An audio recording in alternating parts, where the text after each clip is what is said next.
quiero perder las cosas que me quedan por hacer, las cosas que me quedan por vivir en ti. No quiero olvidar las cosas que planeaste para mí, los sueños que me diste lograré por ti. No tienes que buscar a nadie más, yo quiero ir. Aquí está mi tiempo, aquí están mis horas, aquí estoy yo. Mi vida es para ti y en ti la quiero yo invertir. Aquí están mis manos, aquí está mi voz, aquí estoy yo, aquí estoy yo.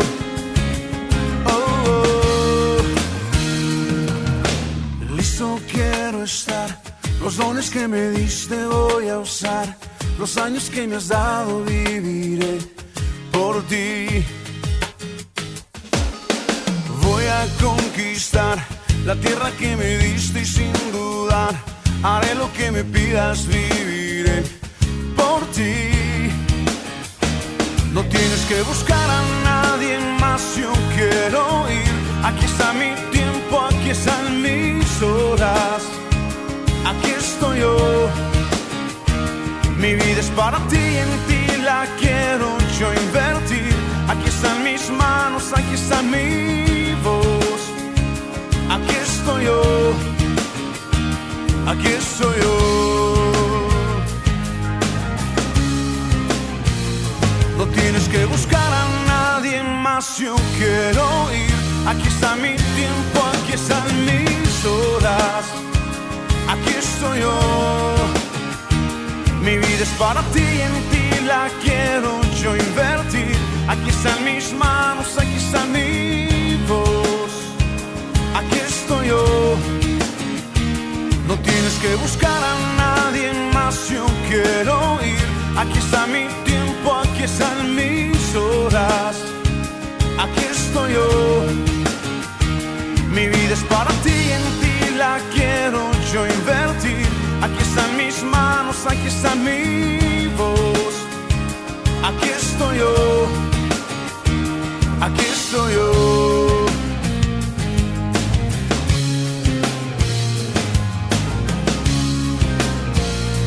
Aquí estoy yo.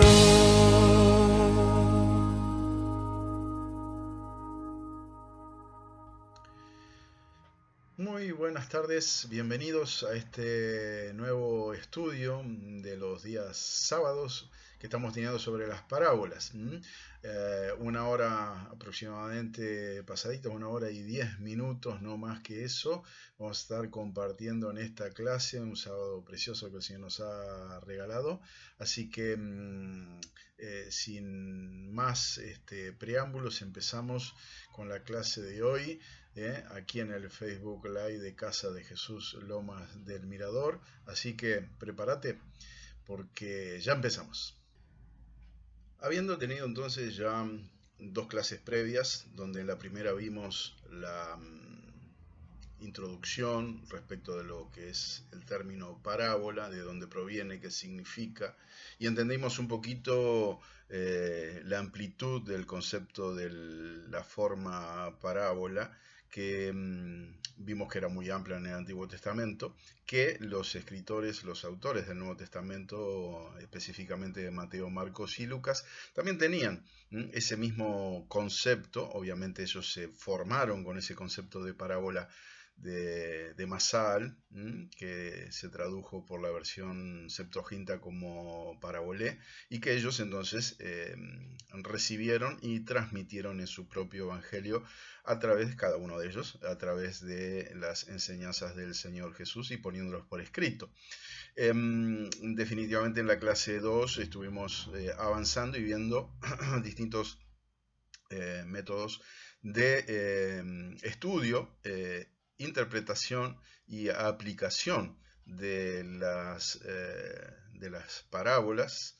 Y entonces, en base a esos elementos, vamos a comenzar a hacer hoy un estudio aplicativo de una parábola que es exclusiva de Lucas, es decir, aparece solamente en el Evangelio de Lucas, y en un contexto muy claro. La elegí precisamente por eso, porque para poder aplicar los puntos que estuvimos estudiando, esta parábola viene específicamente genial para poder hacerlo de esa manera. Es la parábola del amigo importuno, esa que va a pedir a su vecino amigo 3 panes porque le habían llegado visitas. Una parábola que es conocida por ese título. Yo le pondría el título, un título llamativo y que les parecerá raro ahora, es El amigo sinvergüenza.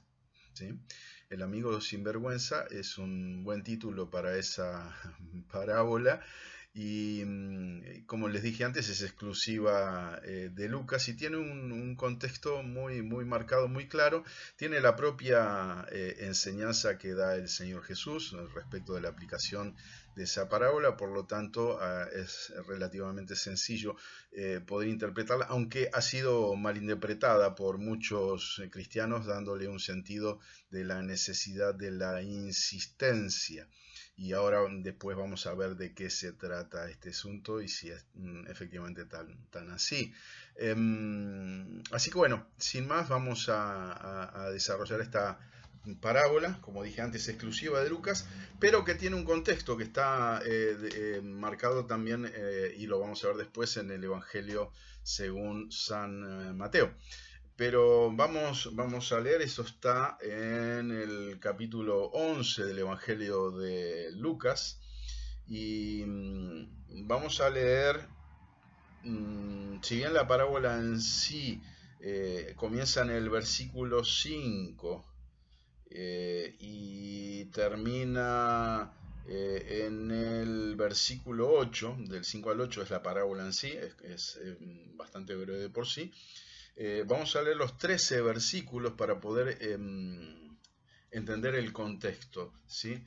Mi título arriba de la Biblia, como hemos dicho antes y enseñamos en la clase pasada, dice Jesús y la oración. No aparece en ningún lado. La parábola quedó relegada a un segundo plano para los editores que colocaron este título de esta Reina Valera versión 60, lo enmarcan dentro de la oración y la relacionan con el pasaje del Padre Nuestro de Mateo 6, de 9 a 15. Estos son detalles interesantes para que usted tenga en cuenta todo lo que es el contexto que habíamos visto como uno de los puntos importantes a estudiar. Eso hace que la parábola entonces pase como en cierto aspecto inadvertida, digamos, porque se le dio prioridad a la enseñanza de la oración. Pero es muy claro la parábola, aunque curiosamente no empieza, digamos, como muchas de las parábolas tradicionales, tanto más en Mateo o en Marcos. Aquí no cuenta la historia, pero comienza abruptamente con una pregunta, que la pregunta en sí es retórica y está muy discutido el tema si está bien poner esos signos de interrogación. El signo de interrogación que va a empezar en el versículo 5 y recién va a terminar, de acuerdo a la versión 60, en el versículo 7 al final. Es decir, prácticamente toda la parábola está en la versión 60 entre signos de interrogación, pero si vemos distintas versiones vamos a ver que hay quienes sacan los signos de interrogación y ponen un potencial. Entonces cambia bastante la cuestión, pero algunos ponen los signos de interrogación más breves dentro de la parábola hacia el final de la misma. Como sea, esas cosas, esos detalles distintivos, ustedes pueden verlo. No nos da el tiempo aquí para hacerlo tan profundo, digamos, pero busquen distintas versiones. Hoy en día ustedes lo pueden hacer a través de internet fácilmente y van a ver cómo en las distintas versiones va a variar la forma en que se presenta esta parábola, ya sea con el tema de los signos de interrogación como también en el potencial inicio. Bueno, sin más vamos a leer los 13 versículos que dice, aconteció que estaba Jesús, tengo mi Biblia acá, ¿no? Aconteció que estaba Jesús orando en un lugar y cuando terminó uno de sus discípulos le dijo, Señor, enséñanos a orar, como también Juan enseñó a sus discípulos. Y les dijo, cuando oréis, decid, Padre nuestro que estás en los cielos, santificado sea tu nombre, venga tu reino, hágase tu voluntad, como en el cielo, así también en la tierra. El pan nuestro de cada día, dánoslo hoy, y perdónanos nuestros pecados, porque también nosotros perdonamos a todos los que nos deben. Y no nos metas en tentación, mas líbranos del mal. Les dijo también, ¿quién de vosotros que tenga un amigo, va a él a medianoche y le dice, amigo, préstame 3 panes, porque un amigo mío ha venido a mí de viaje y no tengo que ponerle delante? Y aquel, respondiendo desde adentro, le dice, no me molestes, la puerta ya está cerrada y mis niños están conmigo en cama, no puedo levantarme y dártelos. Os digo que aunque no se levante a dárselos por ser su amigo, sin embargo, por su importunidad, se levantará y le dará todo lo que necesite. Y yo os digo, pedid y se os dará, buscad y hallaréis, llamad y se os abrirá, porque todo aquel que pide recibe, y el que busca halla, y el que llama se le abrirá. ¿Qué padre de vosotros, si su hijo le pide un pan, le dará una piedra? ¿O si pescado, en lugar de pescado, le dará una serpiente? ¿O si pide un huevo, le dará un escorpión? Pues si vosotros, siendo malos, sabéis dar buenas dádivas a vuestros hijos, ¿cuánto más vuestro Padre Celestial dará el Espíritu Santo a quienes, a los que se lo pidan? Bueno, aquí tenemos entonces claramente marcado el pasaje, la parábola en sí va del versículo 5 al 8 inclusive, y allí es donde nos vamos un poco a centrar. Pero para comenzar, y la idea era un poquito aplicar lo que habíamos visto, tenemos que comenzar con el contexto inmediato. Por eso yo leí los versículos anteriores, que son el inicio del capítulo 11, donde vemos claramente que está enmarcada en la enseñanza de la oración. Eso ya nos está indicando algo muy claramente. El contexto inmediato anterior se refiere a lo que es la oración, y el contexto inmediato posterior está relacionado también con la respuesta a la oración. Por lo tanto, la enseñanza de la parábola evidentemente aplica a lo que es el tema de la oración, doctrina ampliamente enseñada por el Señor Jesús. Vemos que Jesús dice que estaba orando en el lugar, eso es lo que da pie a la pregunta de un discípulo que no sabemos quién es, no es mencionado, y que le pide que les enseñe a orar, y lo relaciona con Juan el Bautista. Parece que en aquel entonces era común que los rabinos enseñaran a sus discípulos a orar a Dios, y cada rabino tenía algún aspecto distintivo, es decir, ellos estaban pidiendo al Señor que les enseñe y bueno, tener esa distinción, esa identificación respecto de una oración que les caracterice como sus discípulos. Y entonces el Señor Jesús les enseña una oración modelo, que en definitiva en el Evangelio según San Mateo, en el capítulo 6, es conocida como el Padre Nuestro. En realidad es una oración modelo. Aquí en Lucas, en el contexto de esta parábola, que en Mateo no aparece, en Lucas es una versión acotada. Lucas tiene esa característica de ser más acotado en cuanto al desarrollo de muchos aspectos que aparecen en los otros evangelios. De hecho, el Padre Nuestro aquí vemos que es una versión corta. Es más corta todavía de lo que aparece en la versión 60. Los manuscritos más antiguos no dicen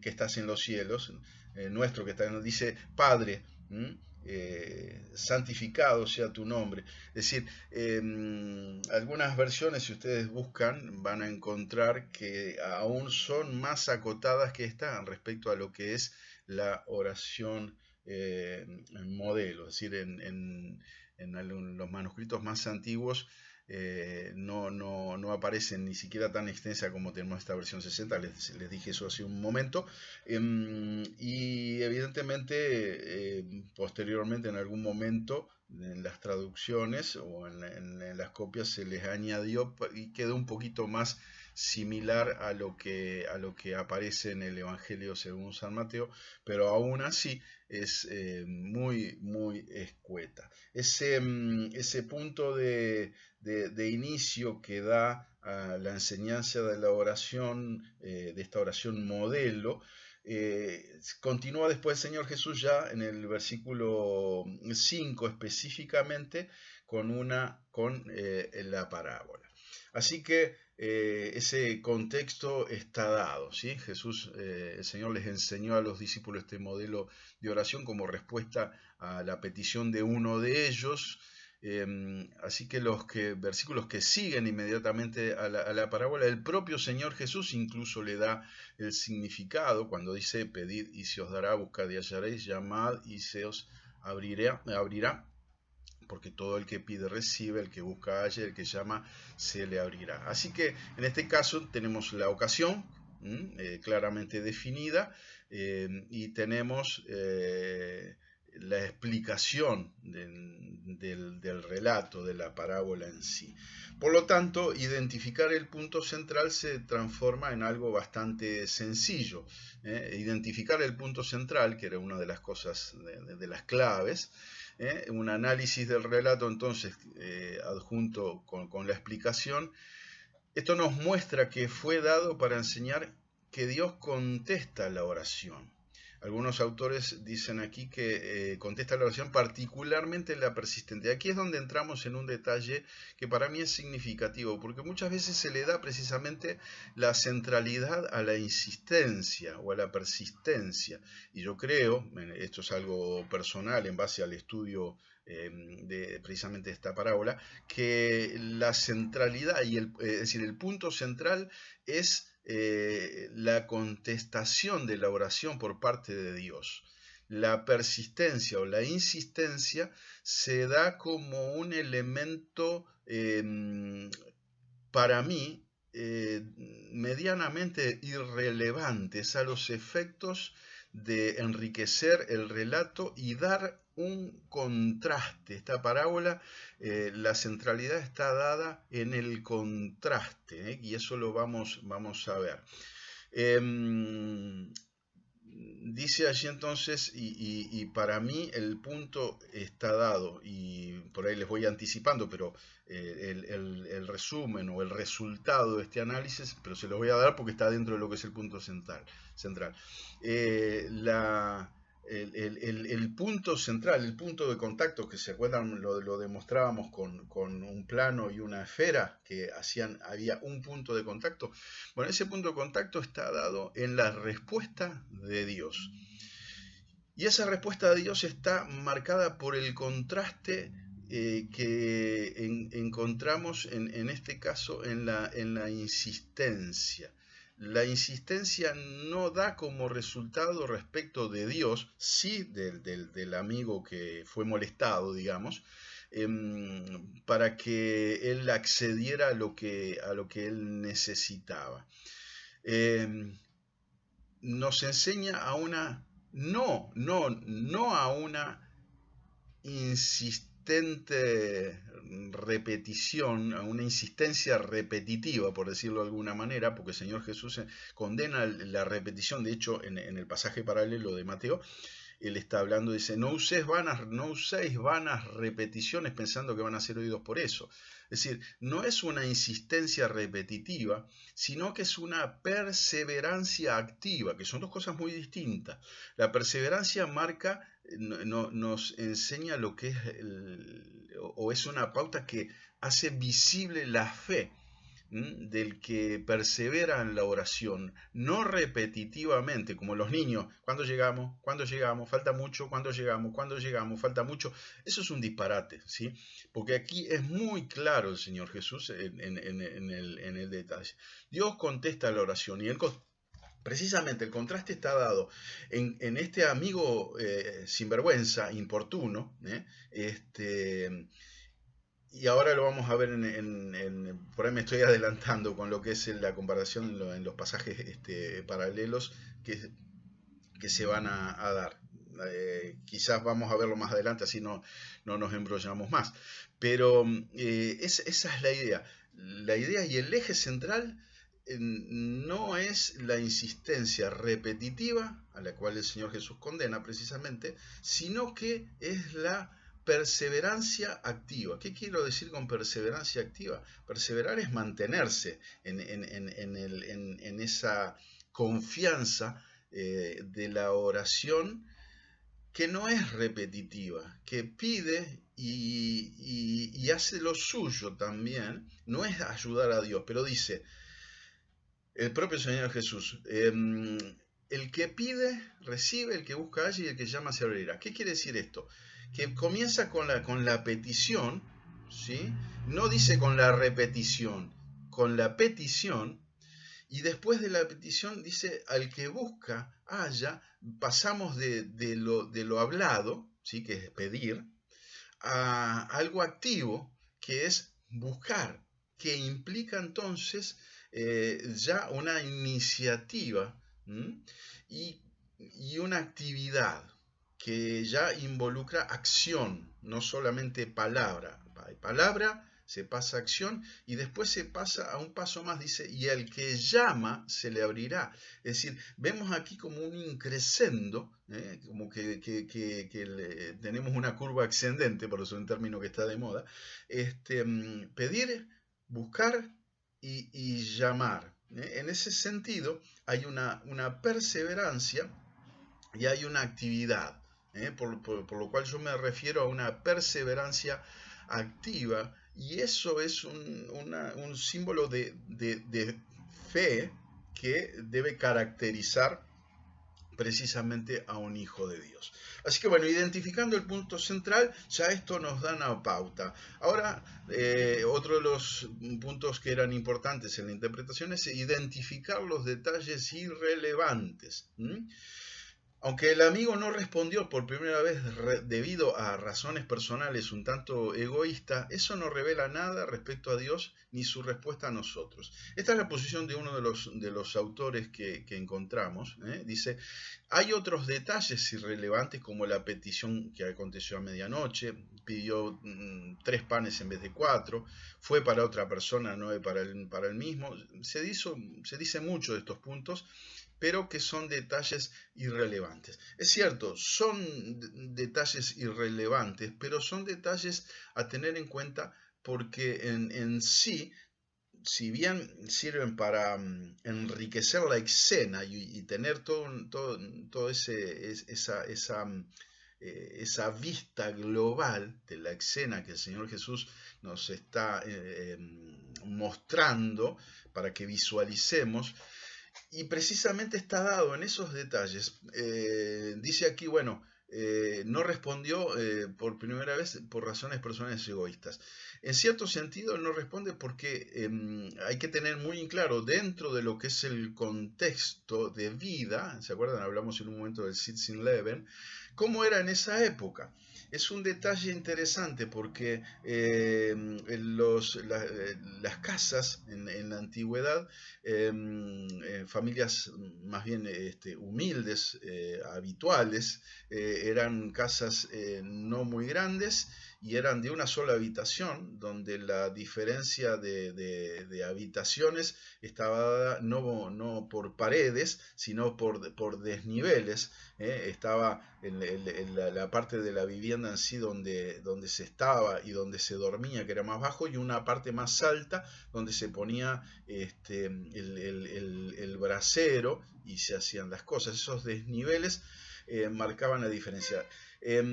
Y las puertas durante el día permanecían abiertas. digo, cualquiera podía entrar, asomarse y todo eso, pero una vez que la puerta se cerraba, era sagrado, no molestes, ya está, se cerró la puerta, pasó el momento de venir a mi casa, salvo evidentemente alguna emergencia, como puede llegar algún viajante, y había que tener en cuenta el tema de la hospitalidad. Pero en líneas generales aquí vemos que este hombre ya dice, estoy adentro, ya cerré la puerta, es decir, ya está, estoy acostado con mis chicos, es decir, estaba en la habitación, estaban todos juntos durmiendo, hasta podría llegar a haber animales dentro de la habitación, a veces era común que entraran las cabras, y hasta gallinas podían llegar a estar durante la noche a resguardo dentro de la casa, inclusive de la misma habitación, pero estaban allí y él les dice, ya está la puerta cerrada, ya no es horario de pedir nada, mis hijos están durmiendo, yo estoy durmiendo con ellos, los voy a despertar. Es decir, era realmente toda una incomodidad que le fueran a molestar a esa hora. Entonces, ¿qué nos muestra esto? Si bien es un detalle que es secundario, no deja de ser importante porque nos está marcando que hay un determinado grado en el cual este hombre dice, no me puedo levantar. En realidad allí la traducción sería, no me quiero levantar. No me quiero levantar porque voy a despertar a los chicos, porque voy a hacer ruido, porque ya estamos ahí, acomodados. Si tengo que abrir la puerta, tengo que molestar y correr a alguno de los niños, alguno de los de mi familia. Entonces, realmente era todo un tema. Ahora, esto no nos está enseñando, y aquí es donde viene el contraste que sirve para centralizar el punto focal. El contraste de que aquí el amigo importuno sería Dios, por decirlo de alguna manera, que es el que después que va a responder a la petición en base a la insistencia. Insistencia que está marcada por una palabra muy especial. Cuando dice allí en un momento determinado, dice el Señor Jesús, sin embargo, por su importunidad se levantará. Si bien estamos hablando el Señor Jesús la dijo en arameo, esta parábola, evidentemente, estamos utilizando acá un término griego. La palabra importunidad aparece acá en el original griego por única vez en la Biblia. No aparece en ningún otro lugar de la Biblia esta palabra que se traduce como importunidad, de Mateo 11:8. Es la única vez que aparece aquí. Y tiene que ver con algo así como, sí, importunidad, pero también como que desvergüenza. ¿Sí? Por eso les dije el amigo sin vergüenza. El amigo fue sin ningún tipo de cohibición, sin ningún tipo de vergüenza, a enfrentar una puerta que había sido ya cerrada. Él sabía que la puerta estaba cerrada, pero tenía una necesidad. Entonces va y no tiene ningún problema en molestar. Y el otro le responde adentro, no me molestes con tus problemas. Esa sería la idea. No me molestes con tus problemas me son molestos. Ya está, ¿no ves que está todo cerrado y que estamos durmiendo? Bueno, vamos a ver que Dios no se relaciona de esa manera con nosotros. Por lo tanto, no tenemos que marcar ni la actitud de no querer ser molestado por parte de este que fue molestado, relacionarlo con Dios, ni tenemos que identificar, por tanto, tampoco al personaje sinvergüenza que fue a molestarlo, porque ahí está dado el contraste que les decía antes. Tanto esa desvergüenza, ¿sí?, como esa actitud aparentemente egoísta del otro, no marcan el punto de relación de cómo debe ser la oración respecto de nosotros a Dios. Por lo tanto, si no está enseñando que Dios es un Dios, indiferente y que no le importan, y que no quiere que le molestemos con nuestros problemas, por lo tanto, tampoco podemos aplicar la insistencia desvergonzada de este. ¿Está claro? Entonces, hablar de insistencia repetitiva no es el punto y el eje central de esta parábola ni la enseñanza de la oración. Por eso yo dije no a la insistencia repetitiva, ¿sí? Y esto está muy claro. ¿Qué es lo que está enseñando acá el Señor Jesús? El contraste, ¿sí? Esto lo enseñamos, ¿eh? Habrán visto que mis brazos y mis manos en las dos clases anteriores se pasó mucho con esto. Las parábolas son cosas que van juntas, ¿eh? Una cosa que va al lado de la otra, eso es parábola. Bueno, pero en este caso van juntas pero en contraste, ¿sí? No en complementación, en contraste. Es decir, ¿el contraste cuál es? Una persona que no quiere ser molestada con los problemas del otro, Dios no tiene ese problema, Él no le molesta eso. Y el otro contraste es el amigo que sinvergüenza que va dispuesto a molestar a esa alta hora de la noche. El contraste está dado en que el Hijo de Dios pide, busca y halla, pero no es un insistente, desvergonzado y repetitivo, ¿sí? Una cosa, las dos cosas marcan ese paralelo y está muy claro. Así que quienes quieran fundamentar en estas parábolas, como en la parábola de la viuda y el juez injusto, que es un pasaje que vamos a ver un poquito más adelante, y se nos va la hora, se nos pasan los minutos rápido. Bueno, vamos a seguir. Detalles irrelevantes, de acuerdo a este autor, que para mí no son tan irrelevantes, que si bien son para coadyuvar al cuadro y a la imagen general, son detalles ilustrativos, pero tienen significancia. El hecho, dice el autor, por ejemplo, en un momento determinado aquí, ¿por qué pidió 3 panes en vez de 4? ¿Por qué no pidió 4? No, pidió 3 porque primero que 3 era más o menos era considerado como una porción válido para una cena, por eso pidió 3. Pero tiene que ver con lo que hablamos en algún momento determinado de la famosa regla de 3. Ustedes fíjense que acá ahí tenemos 3 personajes principales, que son el amigo que viene de visita, el amigo que es visitado y que a su vez después, el amigo que viene de visita, el amigo que es visitado, que va después al otro amigo que es molestado, digamos. Esos 3 personajes. Tenemos la regla de 3. Tenemos aquí que pide 3 panes. ¿Por qué pide 3? Porque está dentro de la regla de 3. Es para que se nos fije más la idea. Así que bueno. Identificar los detalles relevantes era el otro aspecto. Algunos hechos son esenciales.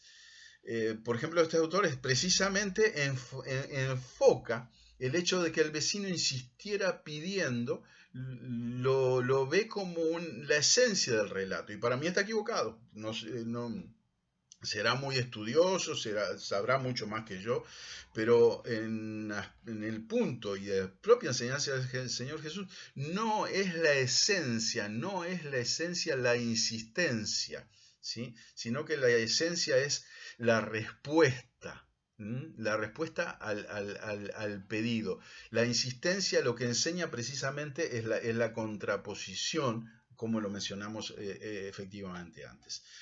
Dice, y es lo que muchos cristianos interpretan, no basta con pedirle a Dios una vez y dejarlo, hay que enseñar que la persona debe repetir su petición a Dios. La explicación de la parábola deja en claro que debemos persistir al pedirle a Dios que supla nuestras necesidades. No es un detalle, si bien es importante, no es relevante y no es la esencia ni es el punto central de esta parábola, esta enseñanza.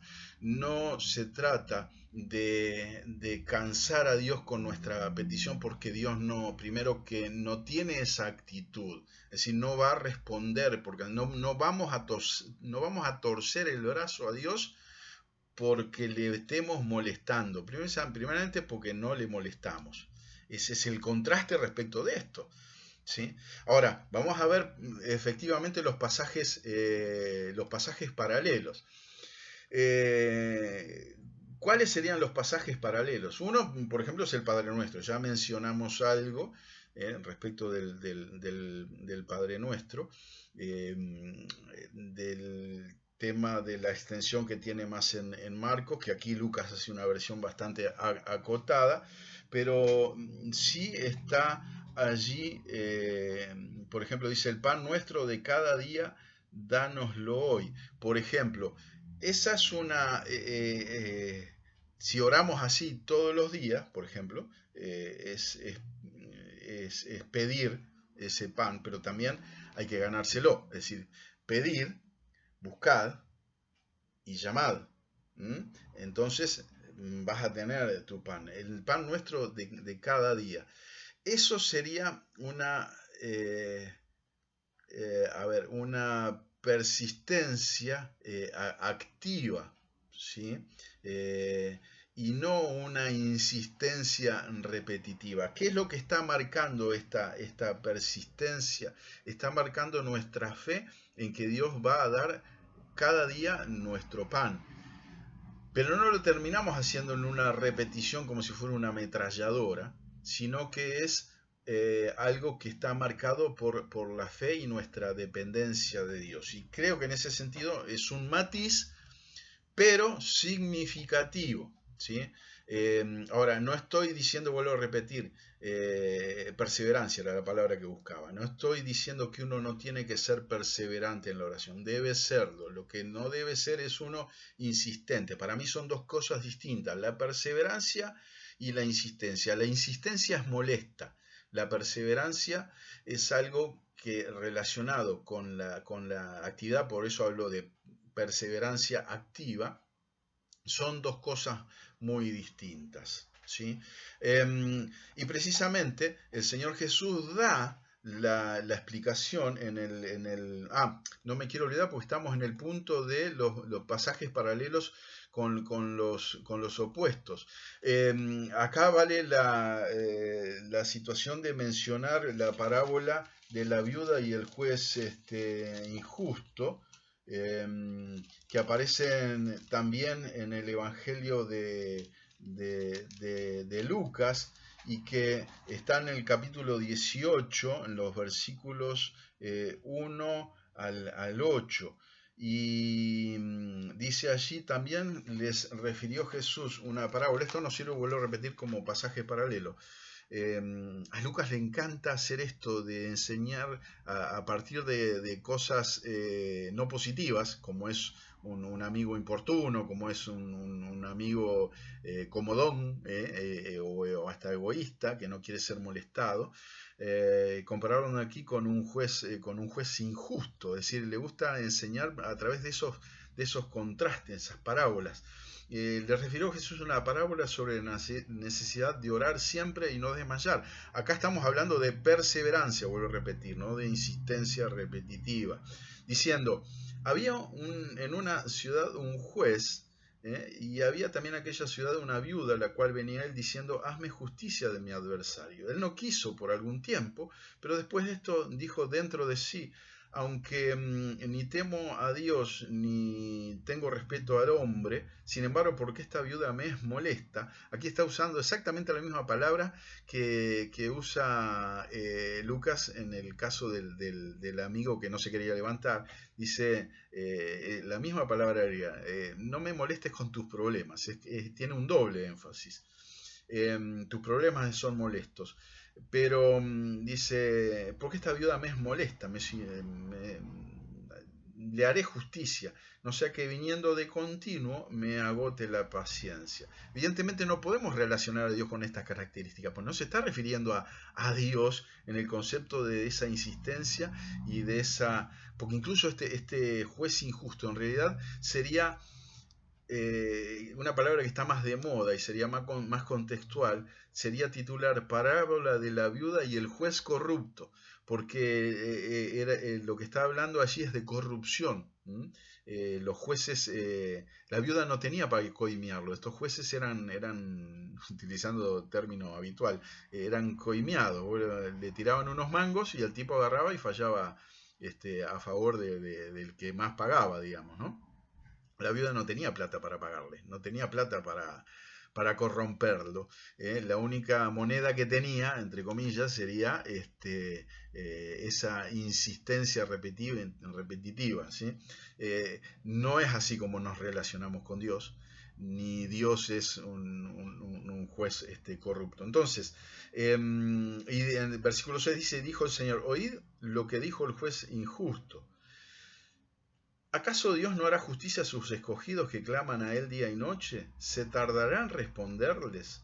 Os digo que pronto les hará justicia, pero cuando venga el Hijo del Hombre, ¿hallará fe en la tierra? Vuelvo a repetir, acá tenemos entonces también esa idea de insistencia, pero vuelvo a repetir, no es el eje está dado y lo explica el Señor Jesús. No hará justicia, es una pregunta retórica, ¿no hará justicia a sus escogidos que claman a Él día y noche? ¿Se tardará en responderles? Son preguntas retóricas y son las respuestas en sí mismas. Dios va a hacer y va a responder a aquellos que claman a Él en todo tiempo y en todo momento, aquellos que son perseverantes. Y no se va a tardar en responderles. ¿Okay? Entonces, eso nos está aclarando. Cuando miramos el contexto, entonces, y comparamos con otros pasajes, la enseñanza de esta parábola encaja, y eso es cierto, en la doctrina de la oración claramente.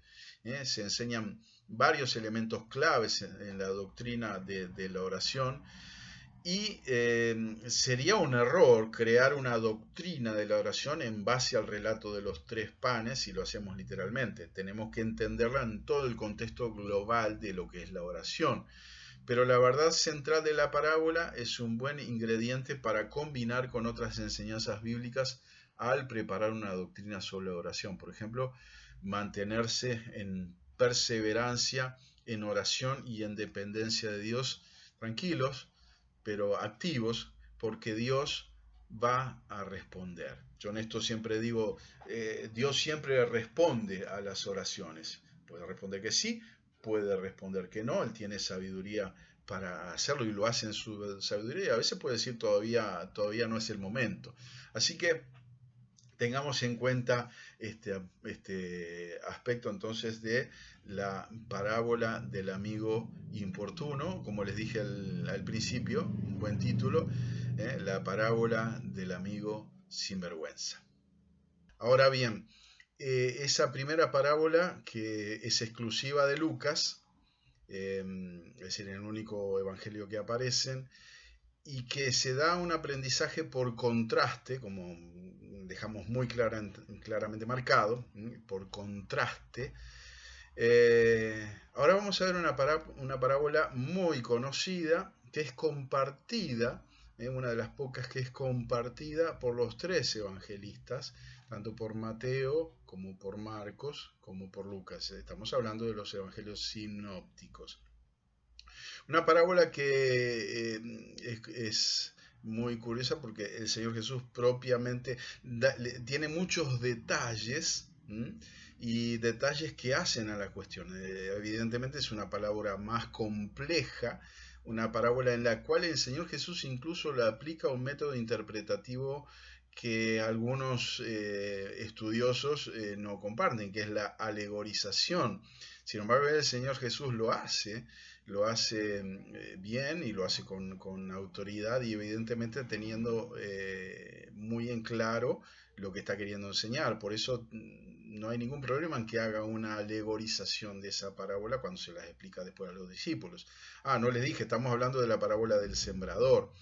Así que vamos a compartirla. Yo le voy a leer la parábola que aparece en el Evangelio según San Marcos, que sería la parábola más primitiva, por decirlo de alguna manera, entre comillas, sería la más antigua. Obviamente estamos hablando en el contexto del Evangelio de Marcos, uno de los Evangelio marcano. Es una parábola que Marcos específicamente y precisamente le hace notar muchos arameísmos, ¿sí? Que hablan del carácter de esta parábola típicamente bien aramea. Quienes saben del tema en En el griego se pueden llegar a ver los arameísmos en los cuales el Señor Jesús compartió esta parábola. Dice así: otra vez comenzó Jesús a enseñar junto al mar y se reunió alrededor de él mucha gente, tanto que entrando en una barca se sentó en ella en el mar, y toda la gente estaba en tierra junto al mar. Y les enseñaba por parábolas muchas cosas, y les decía en su doctrina: oíd, he aquí el sembrador salió a sembrar. Y al sembrar aconteció que una parte cayó junto al camino, y vinieron las aves del cielo y la comieron. Otra parte cayó en pedregales, donde no tenía mucha tierra, y brotó pronto, porque no tenía profundidad de tierra. Pero salido el sol se quemó, y porque no tenía raíz se secó. Otra parte cayó entre espinos, y los espinos crecieron y la ahogaron, y no dio fruto. Pero otra parte cayó en buena tierra, y dio fruto, pues brotó y creció, y produjo a 30, a 60 y a 100 por uno. Entonces les dijo: el que tiene oídos para oír, oiga. Cuando estuvo solo, los que estaban cerca de él, con los 12, le preguntaron sobre la parábola.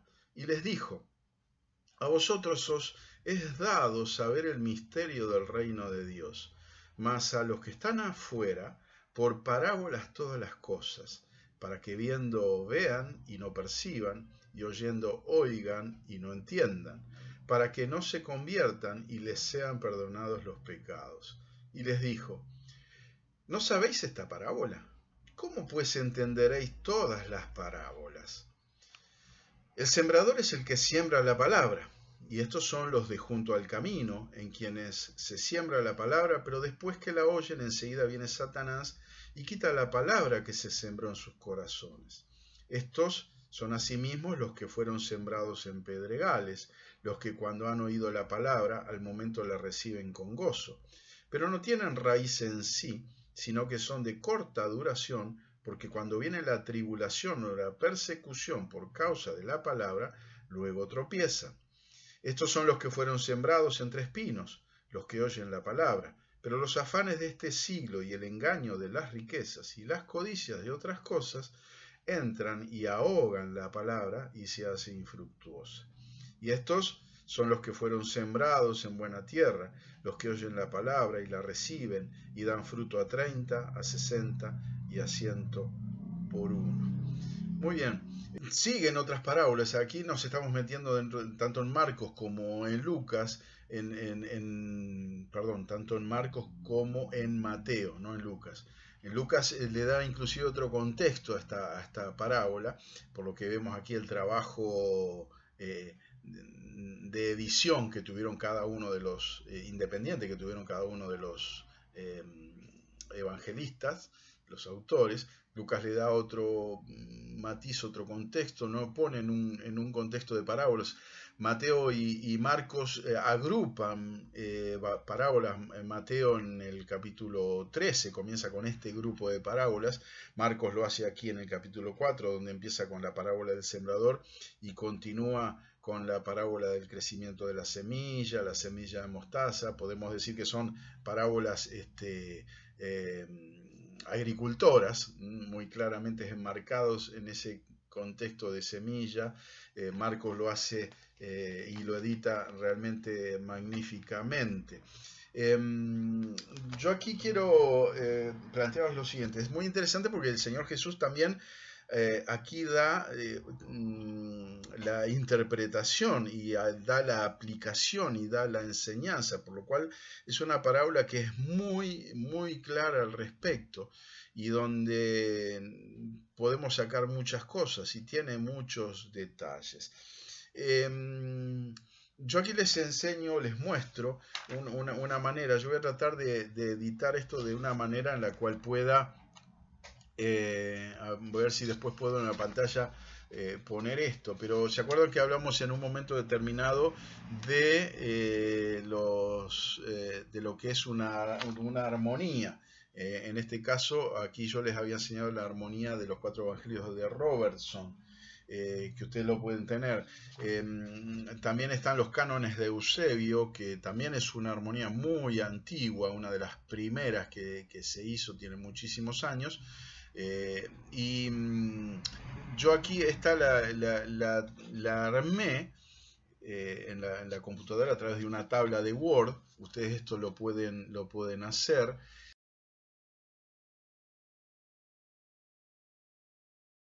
Y puse en columnas cada uno de los evangelios. En este caso puse Mateo, Marcos y Lucas. La centralidad está dada en el Evangelio de Marcos, que para mí y para muchos es el más antiguo y sería el básico. Notamos que Mateo va muy de cerca, Mateo de este lado, lo tengo al revés en la pantalla. Mateo va muy de cerca y con muchos detalles también. Y vamos a ver Lucas, que es característico de él, que es mucho más escueto. Como verán, donde Mateo y Marcos son más detallistas en cuanto al inicio de esta parábola, Lucas lo hace muy escuetamente. Entonces, al hacer esta comparación y fui relacionando cada uno de los versículos y cómo se va complementando. Ven aquí, Lucas muy simple y Marcos y Mateo un poco más específicos.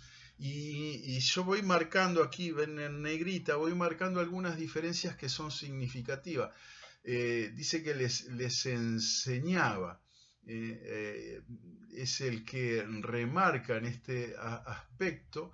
Les habló muchas cosas por palabras, pero dice que les enseñaba precisamente por parábolas. Y marco las diferencias que me llaman la atención entre cada uno de los evangelios. Y bueno, ustedes pueden ir tomando nota. Aquí en rojo, por ejemplo, puse que es específicamente algo muy llamativo, que tanto Mateo como Marcos, este versículo, que es el versículo 5, fíjense que es prácticamente exactamente la misma palabra. Aquí se nota muy claramente una dependencia, digamos, editorial en ambos, porque son casi prácticamente punto por punto. Hay una dependencia textual, esa era no me salía la palabra. Entonces, son cositas, detalles dignos de notar.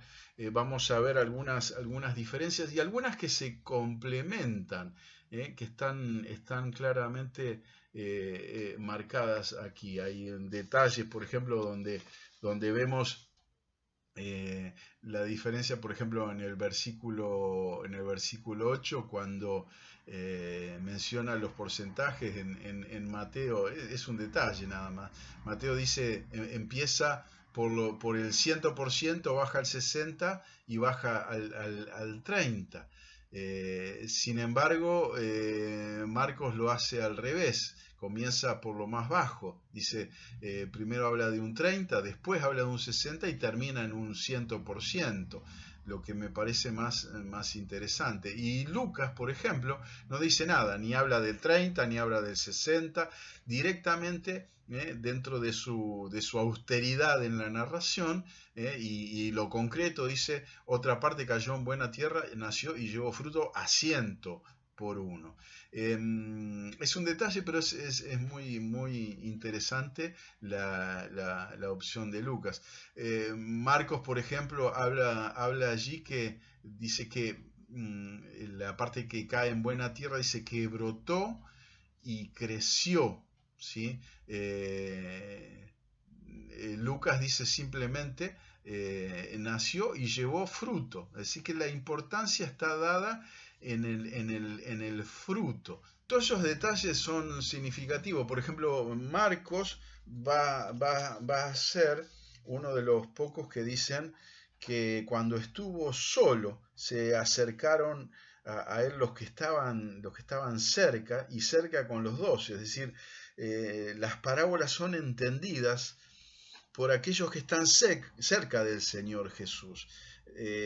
Aquellos que están lejos no van a entenderlas, no van a poder interpretarlas correctamente. Aquí el Señor Jesús está ayudando. Evidentemente, esa es donde uno aprende también el tema que después se está aclarando. Por ejemplo, en el versículo 11 de Marcos va a decir: a vosotros os es dado saber el misterio del reino de Dios, mas a los que están fuera, por parábolas todas las cosas. Es decir, aquellos que están alejados, lejos del Señor Jesús, en este caso aquellos que no tienen el Espíritu Santo, no van a poder entender los misterios. Aquí el misterio no refiere a cosas esotéricas, sino que está hablando de misterio en el sentido de que son cosas que son reveladas en realidad, pero que van a permanecer ocultas a aquellos que no están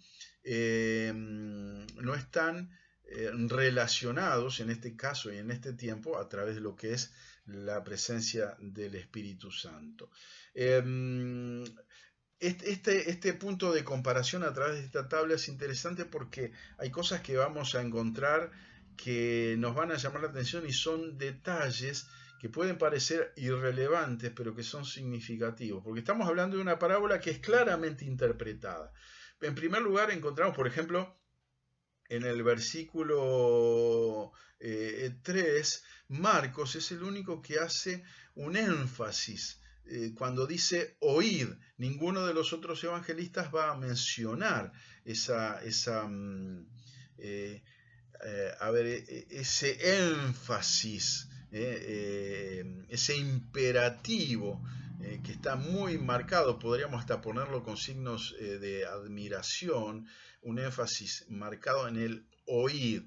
Los otros evangelistas van a empezar simplemente: he aquí el sembrador salió a sembrar. Lucas es muy interesante porque dice: salió a sembrar su semilla. Los otros dicen simplemente salió a sembrar. Pero Lucas, muy astuto, está marcando que salió a sembrar su semilla, no cualquier semilla, sino que es la semilla propia del sembrador, marcando un grado de pertenencia. La palabra es suya,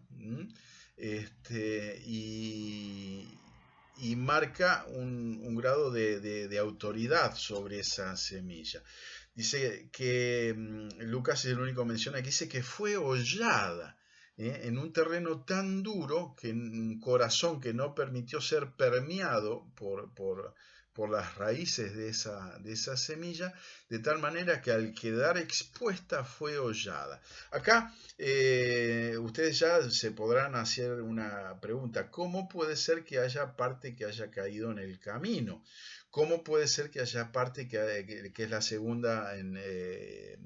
segundo tipo de tierra en el cual se centra esta parábola, que haya caído en pedregales? ¿Cómo van a caer en los pedregales? Bueno, acá creo que habíamos dado la explicación en algún momento, porque hay que entender el contexto, el Sitzin Leben, que tanto les mencioné. Hay que entender el contexto y situarse en la vida y en la época.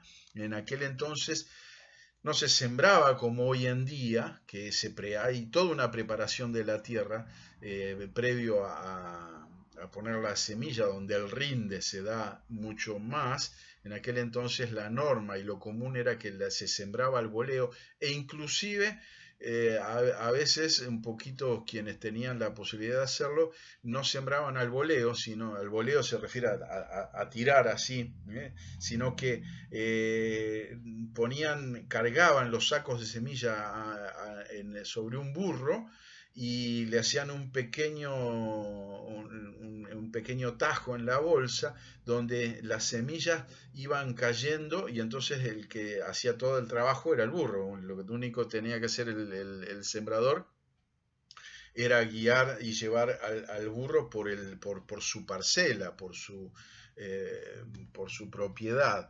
Pero lo hacía entonces y pasaban por el camino que formaba el paisano, de repente cortaba camino a través del terreno del vecino para ir a un determinado lugar, entonces esa parcela de tierra que era de él, se había formado un camino, entonces sembraba por ahí, sembraba partes donde digamos había aparentemente tierra, pero nunca había arado todavía, no sabía que a poca profundidad se iba a encontrar con rocas o con piedras. Era la forma, así se hacía. Entonces, por eso no debe llamarnos la atención. Muchos pueden llegar a pensar, bueno, era medio tonto, ¿no? Era así, era la norma, la que se hacía, la que se trabajaba. Obviamente, después eso evolucionó. Pero el Señor Jesús está enseñando a través de algo que era muy común en esa época. Es curioso, entonces, después dice que parte va a caer entre los espinos. Mateo es el único que dice y enfatiza en esa, dice que no dio fruto. Mateo va a decir que cayó en los espinos, que los espinos crecieron juntamente, ambas cosas crecieron, pero los espinos terminaron ahogándola. Lucas va a aclarar precisamente esto, dice, los espinos nacieron juntamente con ella, es decir, a mí se me hace la referencia a un terreno, un corazón en el cual cualquier cosa crece, ¿sí? Así como crece la palabra buena, va a crecer el horóscopo, va a crecer cualquier cosa que se te ocurra, no sé, fue lo que me vino a la mente, y todo eso llega un momento que va a terminar, aunque creció, se arraigó y creció, terminó siendo ahogada la buena semilla. Dice, el que tiene oídos para oír, oiga. Todos los evangelistas dicen esto. Pero en el caso de Lucas, en la segunda parte del versículo 8, que son el 9 en los otros evangelios, dice, hablando estas cosas, decía a gran voz. Hay aquí una especie como de refuerzo de parte del Señor Jesús, de acuerdo a Lucas, en remarcando, el que tiene oídos para oír, oiga. Mateo en este sentido es muy escueto, en este caso Mateo. El versículo 9 va a decir solo eso, el que tiene oídos para oír, oiga. Marcos va a decir, entonces les dijo, es decir, el que tiene oídos para oír, oiga, lo refiere a una causalidad, ¿sí? Entonces, el que les dice. Pero Lucas me gusta porque, pese a ser en muchas oportunidades más escueto, es más enfático. A veces las pocas palabras dicen mucho. Pero en este caso él dice, hablando estas cosas, estaría dentro de un poco más de lo que entonces les dijo, que refiere Mateo, pero agrega al que tiene oídos para oír, oiga, que lo dijo a gran voz, es decir, le está dando una centralidad y una importancia que los otros evangelistas medio como que pasan por alto. Después Marcos dice que se le acercaron a aquellos que estaban cerca, que para mí es un detalle importante. Y en el versículo 11, tanto de Mateo como de Marcos, lo que vendría a ser el versículo 10 de Lucas, me gusta porque hay un complemento. Dice, respondiendo le dijo, porque a vosotros os es dado saber los misterios del reino de los cielos, mas a ellos no les es dado. ¿Sí? Eso dice Mateo. Marcos va a decir, y les dijo, a vosotros os es dado saber el misterio del reino de Dios, mas a los que están fuera, por parábolas todas las cosas. Y el versículo 10 de Lucas, que se corresponde en esta fila, va a decir, y él dijo, se refiere a Jesús, a vosotros os es dado conocer los misterios del reino de Dios, pero a los otros por parábolas. Aquí vamos igual, pero dice, para que viendo no vean y oyendo no entiendan. Cosas que los otros no lo mencionan.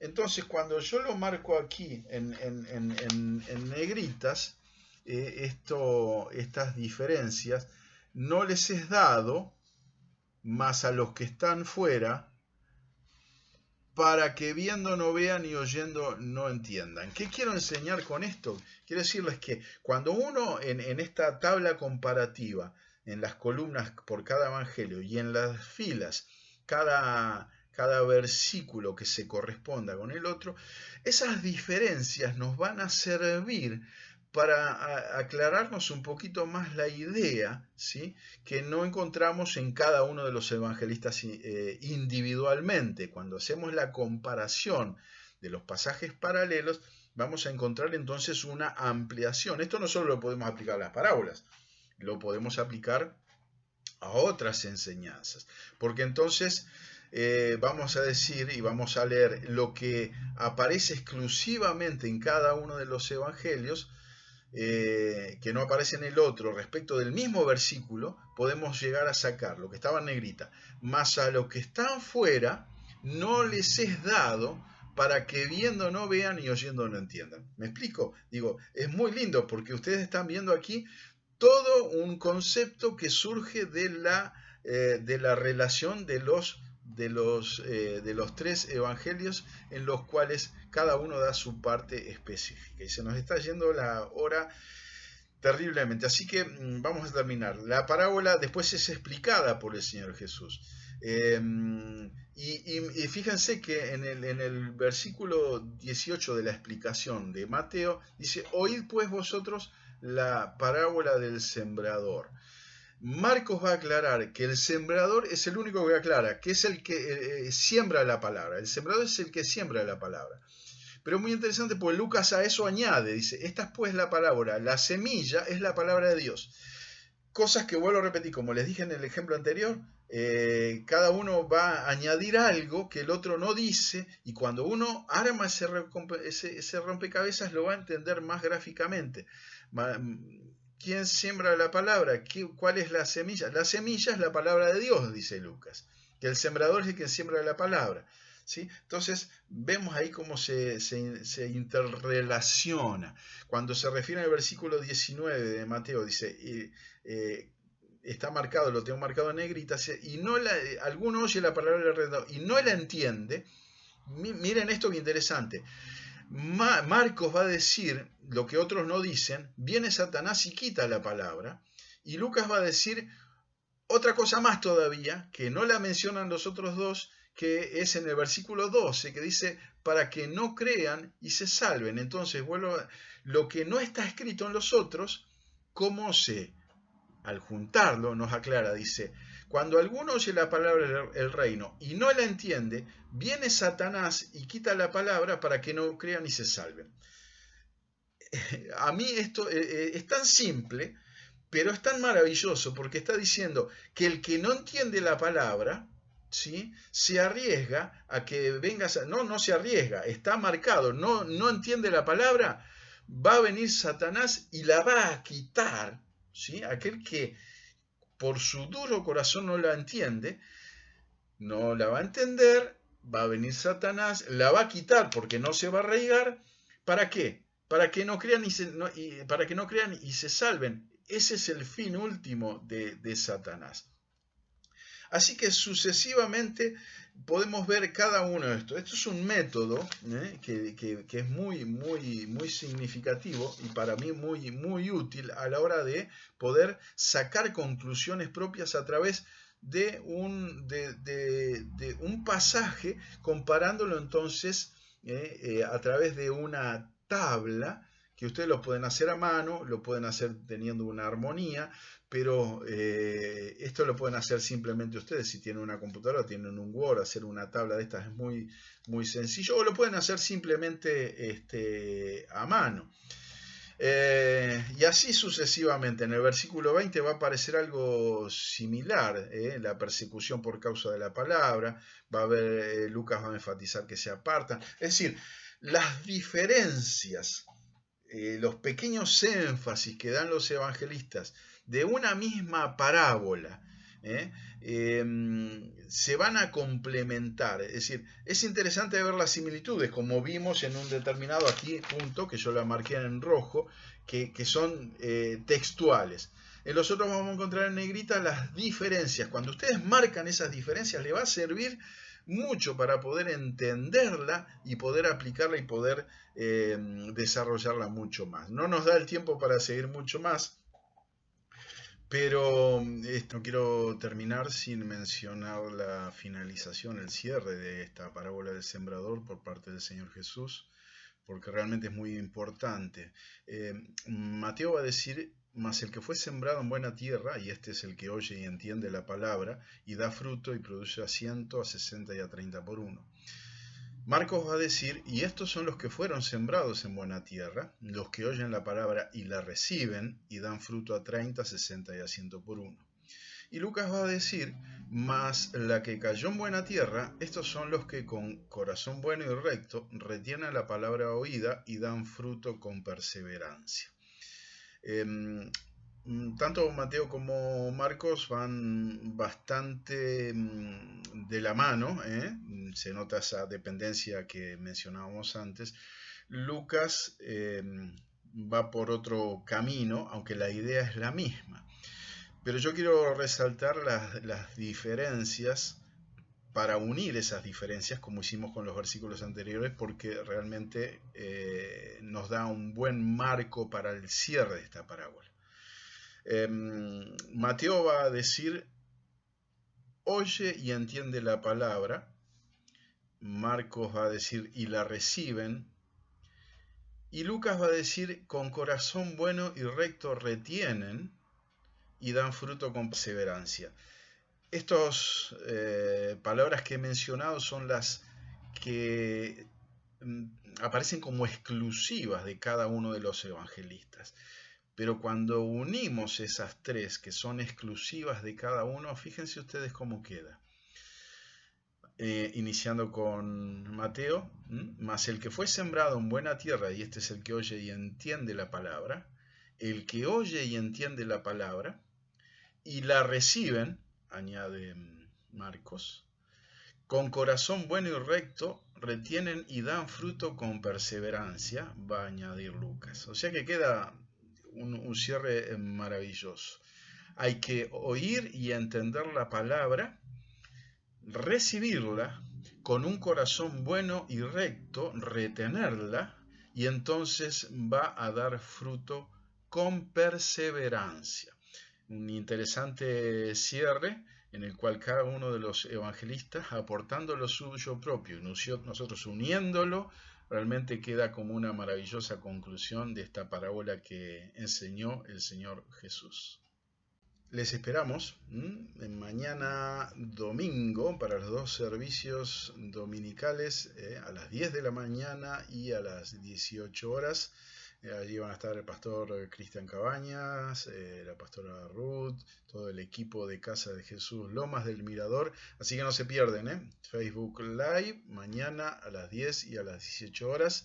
Y el sábado que viene les esperamos para la última clase sobre parábolas, aquí por Facebook Live, también de Casa de Jesús Lomas del Mirador. Vamos a estar viendo algunas parábolas más en esta última clase que será el sábado próximo por Facebook Live. Buenas noches y Dios les bendiga.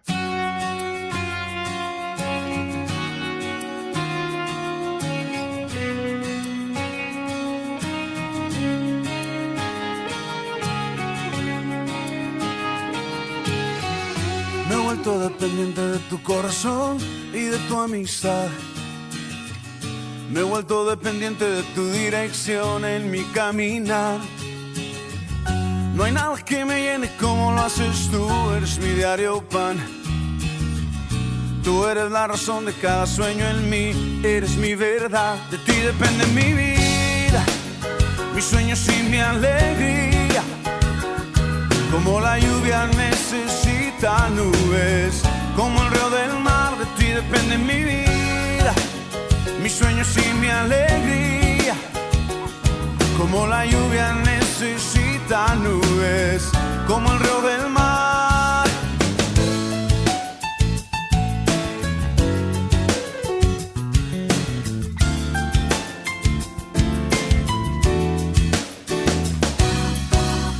Me he vuelto dependiente de tu corazón y de tu amistad.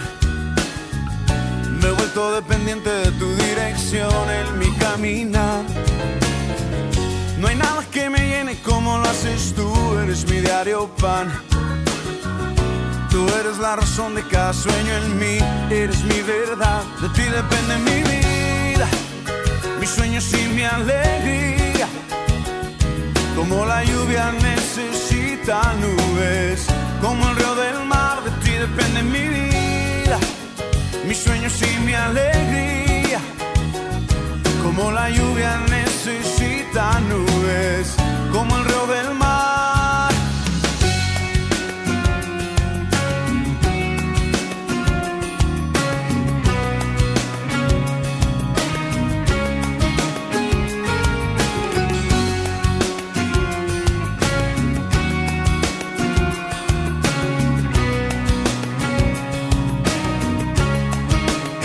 De ti depende mi vida, mis sueños y mi alegría. Como la lluvia necesita nubes, como el río del mar.